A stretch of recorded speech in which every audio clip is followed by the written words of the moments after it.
Hey everybody, welcome back to the Brandy Yvonne channel. Of course, I'm your girl, Brandy Yvonne. Here on my channel, we do fun reviews, recaps, and discussions. Some of our favorite shows. Tonight, we are talking Love and Marriage Huntsville. This is season 4, episode 5. Coins to make, not friends to take. I was trying to remember the title, y'all. So anyway, if you are new to my channel, please click that thumbs up button. Please subscribe, comment, share. It's my birthday month. My birthday's in like 2 weeks. So support your girl for the B-Day by subscribing, right? I appreciate all love given over here. So we're going to get on into the episode. I will say, there's some drama there. Let me start the positives. One of the positives is that we didn't have to see some of our new people that we not feeling. So we didn't have to deal with the Whitlows this episode. Okay, we got a little break from them. We got a break from Stormy. I'm on the fence with Stormy. I know some of you guys like her, some of you don't. Some of you may be on the fence as well. But we got a Stormy break as well. There's things I like about Stormy, things I don't like about Stormy, so I'm going to just stay on the fence with her. I figured out what it is about Love and Marriage Huntsville that is irritating for me personally when trying to do the review of the show. Their arguments make no sense sometimes because they're talking in circles and not saying exactly what it is, and they're kind of being vague, and they done said so many things talking in circles I forgot what they was arguing about, and it just drains me. Okay. So I'm gonna try to stick it out. I've been watching the show from day one, but this is the first season I started reviewing. But yeah, I mean the show is real and they're talking about the real lives, but some of the fights I'd be like, so what's the problem?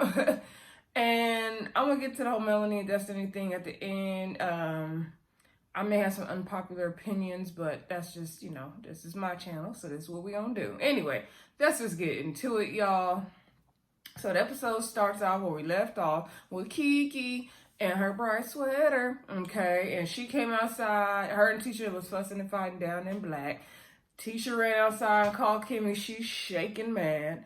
And then Keke came outside and was like, oh, you talking to me again? She's like, I just called Kimmy and told her what happened. Yeah. So Tisha said, yeah, I called Kimmy, let her know, because she needed to kind of like vent and stuff. And Keke said, well, that's the problem I have right there. You always want to run out instead of dealing with stuff, and you're telling somebody else instead of talking to me. And then now y'all see Kimmy, Tisha didn't hang up the phone with Kimmy. So Kimmy got all the tea, okay? So anyway, so they're just going back and forth again about the same thing we already went back and forth about last week, okay? About Keke saying, you told my personal business and you don't ever want to deal with anything, you just want to run, and you should know how it feels. And so then Tisha's like, I already apologized and I want to, move forward. I do care and all this stuff, and they're just going back and forth, back and forth. And then Keke's like, you're not even showing you really care now because you didn't even hang up the phone with Kimmy. So Kimmy was still on the line. And Tisha looked at her phone. She's like, no, I think she hung up. I'm like, girl, you didn't hang up the phone. Stop. So anyway, so we're going to check in with Kimmy later and see what all was said, right? So anyway, so they was fussing and fighting. And seemed like they said they were going to try to move past things, but they wasn't really sure. I can't remember where they left it, and I don't care. Like, I'm tired of it, okay? I don't care. So anyway, that's Keke and Tisha, okay? Irrelevant, okay? So anyway, and Miss Wanda gonna come next week and confront Keke, okay? So that's gonna be a whole nother layer added. It's just getting to a whole bunch of mess. So anyway, then we move on along, okay?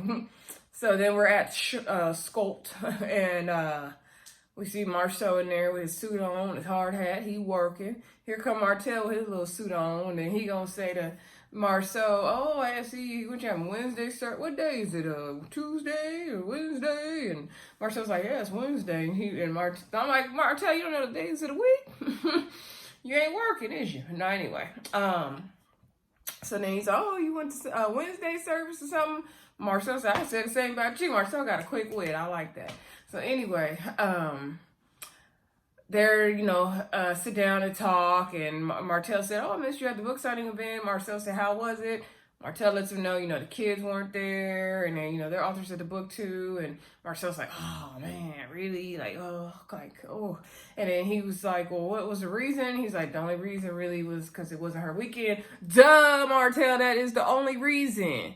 And he goes, he just irritate me, y'all. He just irritate me. That is the ultimate reason, and the only reason that counts, Martel, is that it was not your weekend. Read your documents and you would have known. Schedule things on your weekend. We already decided this.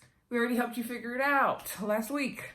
So anyway, Marcel was like, yeah, that's unfortunate. And he says in the confessional that, when people have divorces, it can be really hard. And he kind of basically said, he implied that both of them were using the kids at pawns, and ultimately the pawns are the ones that get hurt at the end of the situation. Pretty much what I said last week.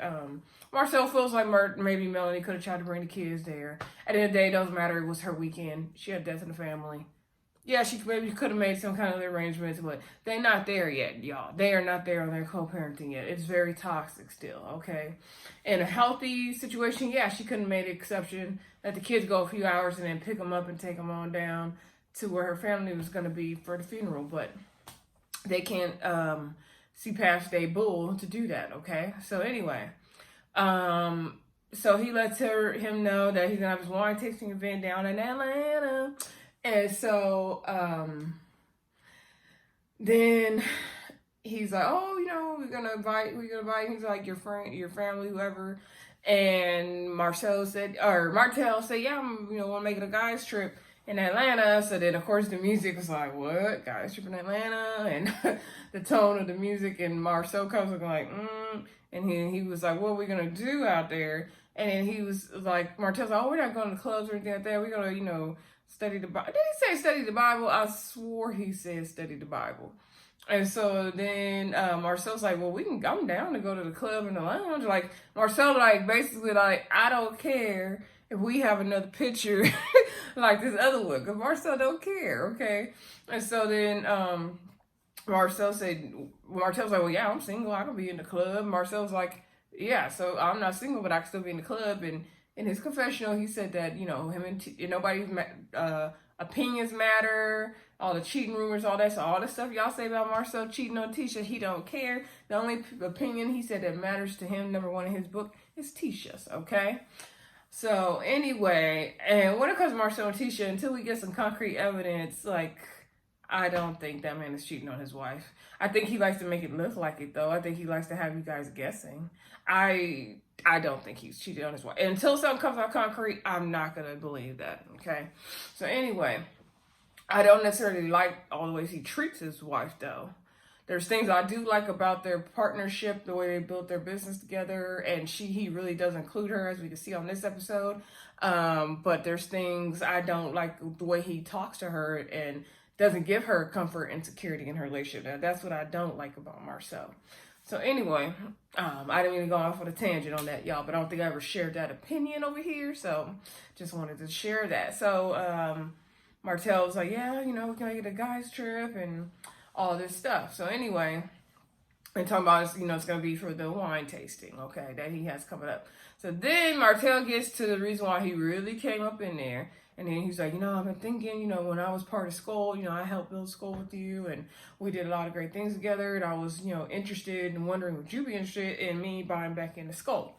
So then Marcel's coming like, he don't know. And so then Marcel said, Tisha is, it's just not my company. It's also Tisha's a major interest and stakeholder in the company. I guess he said it like she has more, what do you call that, interest in the company or more buying power in the company and decision making than Marcel. I imagine it must be equal though between them. But anyway, basically he said that he has to consult with Tisha because that she is an investment partner in their business, and he can't just make decisions without talking to her first, which I love that Marcel did that and said that. And so, also, I don't think he too ready to jump back into the business bed with Martel anyway. So I think that was also a major part of it.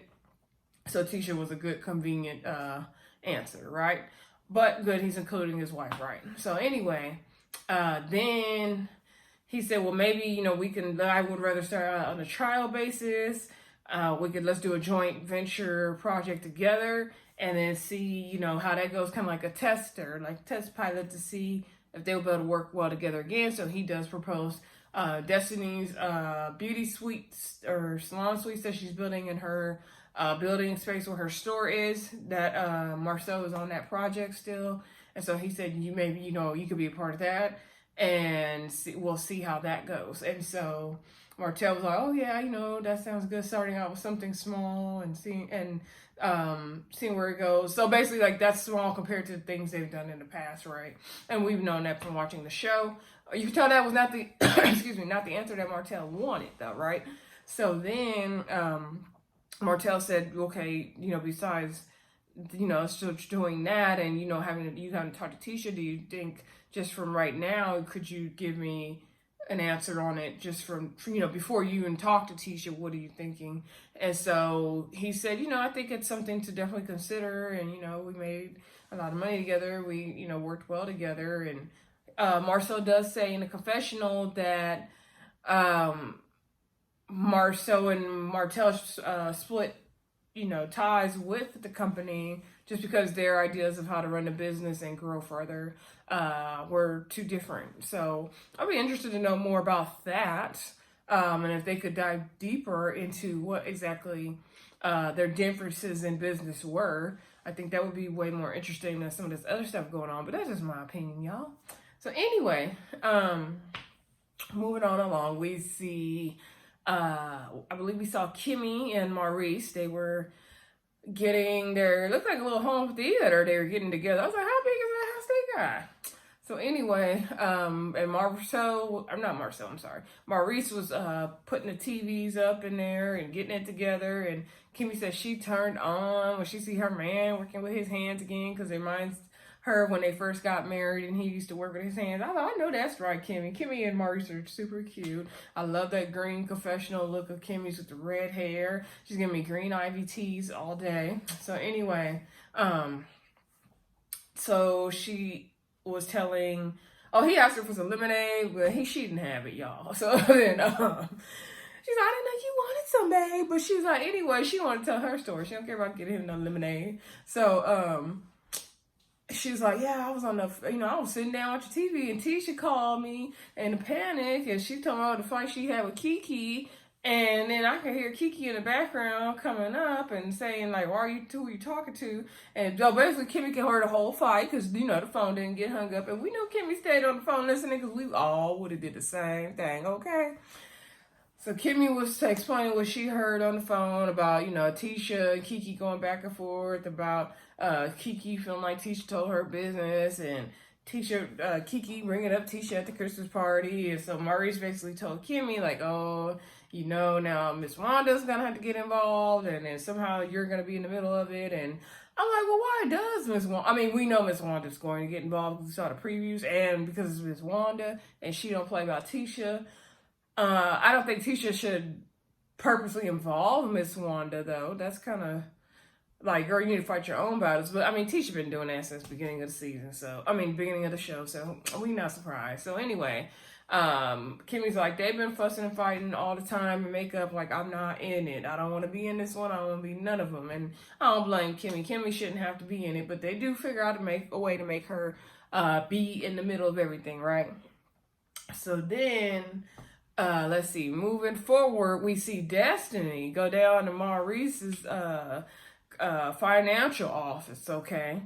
And she presents him with her credit. She pulled her credit scores and reports, and she want to see how she can build her credit back up to where it was before her divorce. And child, when he looked at them papers, he was like, girl, he don't see it for her. I was like, dang, Maurice, dang. She trying to get her life back together. I guess her credit score wasn't popping like that. I mean, I ain't judging. I'm trying to get mine, to that next level too. I had to climb it up from the dark and despair before I was employed. So now I'm trying to, step it up. Anyway, that's another story for another time, y'all. So Destiny did express that, she told him about how she was on government assistance and struggling after her divorce and all that. And he's like, oh, you had a PPE loan? She's like, no, government assistance, not a loan. I'm like, don't be getting Destiny caught up in the PPE fraud, Maurice. So Destiny did explain how once she got divorced and she had to pay all these bills and she only has just less than a year to refinance her home to basically so she could fully own the home. I guess fully split that property away from her husband. So I guess she needs to kind of refinance and buy him out. I'm assuming that's what it is, the way she explained it. So, and she was just talking about her struggles, after divorce, she has to pay for all these things. She doesn't want to uproot her baby out of the house. I'm like, girl, that baby ain't gonna know if you move him out the house. Like, that's not, if you got to do that, I don't think, it's not like he's an older kid and has memories in the house, but I get it. She doesn't want to uproot her whole life. She really stay where she is. And her plans were to, she said, have a family once she moved to Huntsville, and now that dream has been shattered. I can't imagine how that feels. So she said she's had to, she's trying to keep her business afloat. She's been using her savings. She thanking God that she got the savings, but she's been using her own savings to float the business. And so Maurice is like, this is not good. This is not good. And I'm like, where is, his name LeBaric? The chicken man? Where is the chicken man? Like, where is the chicken man? Where is he? Is he paying child support? Is he paying spousal support? Is he paying alimony? Like, what is going on? Like, why is Destiny having to struggle? And she's on this show. So I'm really like, why is Destiny having to struggle? Destiny was on the show prior to COVID, right? Yeah, she's on the show prior to COVID. So I'm still like, why is Destiny on the struggle? Lord have mercy. It don't make no sense. I mean, I'm glad she shared it with us so we all go through those financial ups and downs. And even you can be having success and a career and all that, and you can still go through financial struggles for whatever reason. So I'm not judging her. I'm just wondering what is going on. Where is her ex-husband? What is he doing? Just a messed up situation. So Maurice asked Destiny, like, what about Milani, her business? And she said, open is closed, open is closed. I'm sure COVID made everything a lot harder and worse for her. And so she said that she couldn't afford to, when she does have it open, she can't really be there. She got to take care of her baby. I'm like, girl, if you don't bring that baby down to the store with you and figure it out. But I get it. It's easier said than done, right? And so she would hire employees, and even making payroll was a struggle. So I guess she owns a whole building, so there's other spaces in the building. So Maurice did say, why don't you try to create some, I believe he called it residual income. And it was a good little teachable moment. Those are the moments in the show I really like. And so he was saying, use some of those other spaces to rent out and bring in income. So she said there's a conference space she's going to start using that people can rent out. And some other things she wants to let people rent out. And then the salon suites. That Marcel's back on that project that Marcel mentioned to Martel. That's gonna be another way to bring in more income, residual income to keep her afloat. So then I don't know how, but I guess Maurice is probably told by production to bring in the drama part of the show and the personal. And so then he was like, is this thing brought up about the village? And I'm like, they really be, this show is really real, okay? It's like, they bring us stuff from the union and everything. I'm like, Lord. So he's like, it takes a village. And he gonna pray for her too. So, we're gonna pray for Destiny. So he said, what about your village and what's going on with that? And she did talk about her issues with Melanie and how she hadn't heard from Melanie. And then Melanie said she heard her talking to her frenemy. Destiny didn't know Tisha and Mel had an issue, that she was talking to the enemy. And so Maurice said, I guess the question you have to ask yourself is if you had known that Tisha and Mel weren't friends, would you still have been Tisha's friend? And so it seemed like Destiny pretty much said, like, yeah, and Destiny said it's been hard. She's been going through stuff. Mel hasn't really been available for her to talk to. And she was going to do something last week and she couldn't call Mel, but she called Tisha and Tisha helped her. And so I feel like, I don't think Destiny tried to be Tisha's friend just despite Mel. I think she just was trying to be in the group. And Destiny and Tisha, to me, would continue to make great friends. And they look like they'd be cool as friends together. And it just sucks when people try to make you not be friends with somebody else because they got a problem with them. That's irritating to me and childish, okay? So on that note, let's just get on down to the meats and potatoes of the episode, y'all. The very end scene with the very last segment, I should say, with Mel and Destiny. So they meet up for somewhere, it looks like for breakfast, and they have some fruit and stuff. And they're like, Mel's like, good morning. And so she's like, okay, so you brought me here, you wanted to talk, so do you what are you feeling? What do you think is going on? Do you have any questions? What do you see going on? And Destiny's like, I don't really know. And then Mel's like, you don't know why we would be here to talk, and you don't know. And so Destiny feels like, I don't know why you're really mad at me, like why you've been taking a step back. And so then there's this whole thing about Destiny was on a project with one of Mel's friends, and the friend had a meeting and halted the project because she didn't want to be in the drama, and she felt that Destiny and Mel needed to work on their situation. And so Destiny's like, I don't know what, you said to her that made her want to not work with me anymore. And Mel's like, I would never do that. I didn't do that. And I guess Mel had posted something on Facebook. I couldn't really read the post, y'all, because y'all know I can't see. And then she had posted those tweets. I remember I think they talked about it on that social media special thing, I believe. So anyway, Destiny took that to mean something about her because it was right after the reunion and the whole friends conversation. And remember at the reunion, Destiny said she don't be hearing from Mel like that. And so Mel was like, no, like I can't control how social media spin things, but the post was not about her. Mel said she don't be looking at people's stories. It's not that deep to her.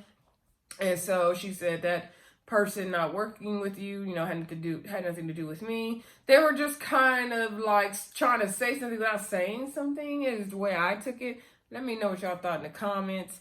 And so then Mel said, Mel was like, I was next door to your hotel room. I could hear you talking about me.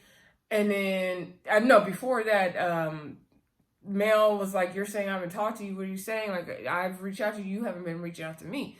So Destiny, I guess, was making a face. And then Mel was like, don't be rude. Don't be rude. And she did kind of talk to her like she was her kids. Mel does kind of, I've seen somebody mention that on Twitter, and that's true. She talks to people like they're her kids. Okay?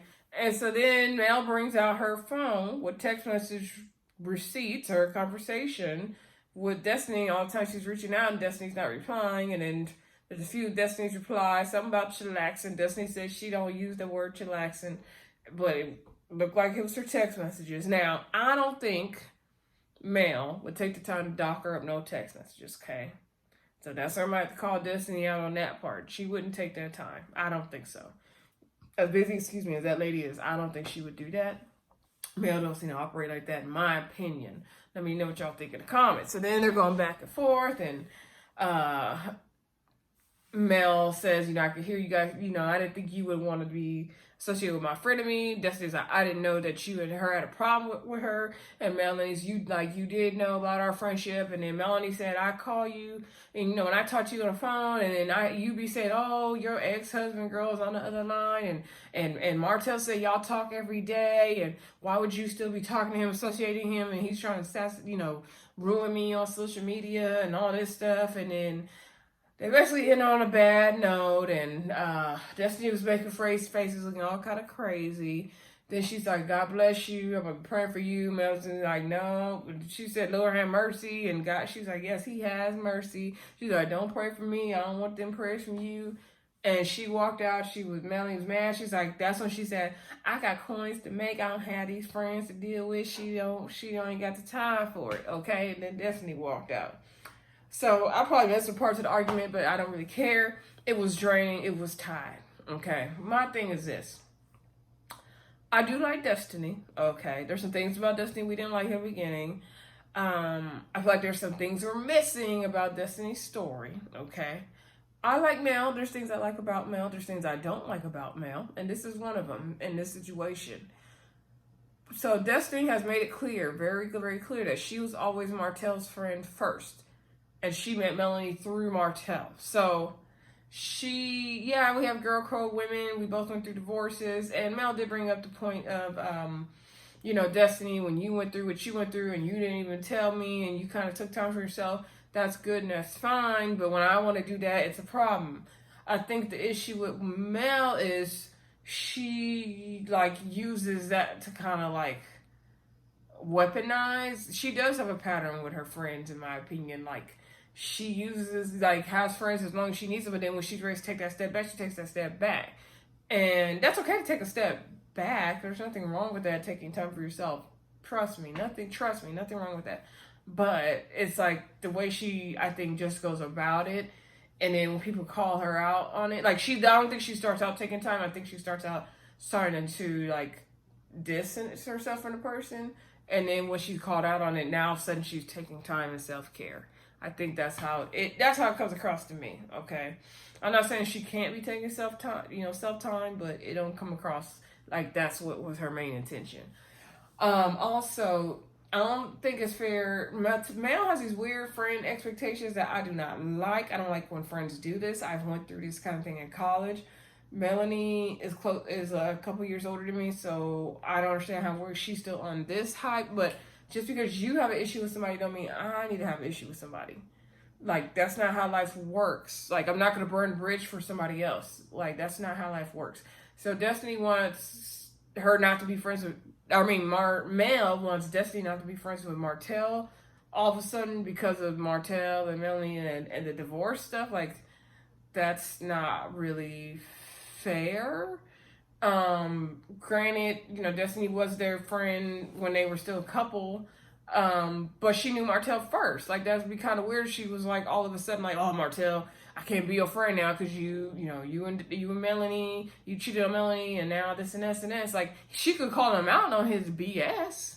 Now, Destiny definitely can do that, and she has on past episodes. But I don't think that would be fair for anyone to expect Destiny to all of a sudden drop Martel like a hot potato. Also, it's not really fair of Mel to not want Destiny to talk to Mel. Now, granted, I don't know what was all said in the hotel room. I thought Destiny told her everything that was said already. Melanie wasn't even making it clear on what they said that was so bad that it was talking about her. And Destiny asked her again, so your room was right by mine, because I think Mel has kind of changed the story a couple times. And she's so you didn't hear me the night before? My aunt was in there, and she was saying, I need to watch you as a friend, and I was defending you. And Mel said she didn't hear none of that. This was just so irritating. I don't like how Mel moves as a friend and those weird friend expectations. However, she did have the text messages, and I believe that Destiny was wrong on that side. Why weren't you replying to her? And then I think that some of Destiny's expectations of Mel are a little off, and Destiny's really, really going through something, I think, and she might be projecting on Mel a little bit. That could also be the issue, because where's your ex-husband? Because he needs all this smoke, girl. He needs all this smoke. Because you on here struggling on this TV show like this, that's unacceptable to me. Unacceptable. So it's a hot mess. So for me, both of them are irritating at this point. Grown women fighting like this, arguing like this over nothing. They're not even making it clear on what the lady said in the business project. So it's girl, who cares? Anyway, that's why I said the show's draining me, y'all. So, but I'm going to try to keep reviewing it. Let me know what y'all think in the comments. Are you on Destiny's side? Are you on Mel's side? Are you kind of like me where I'm in the middle? I see both sides. I don't like how Mel operates as a friend either. But I also think Destiny, some of her things are not adding up, okay? You clearly sent the text, so some of your things are not adding up, Destiny. Let me know what y'all think in the comments. We'll see Tiffany and Lewis and Stormy next week, y'all. And Miss Wanda, okay? And she gonna talk to Keke. So anyway, you guys like, comment, share, and subscribe, and I will see you soon. Bye.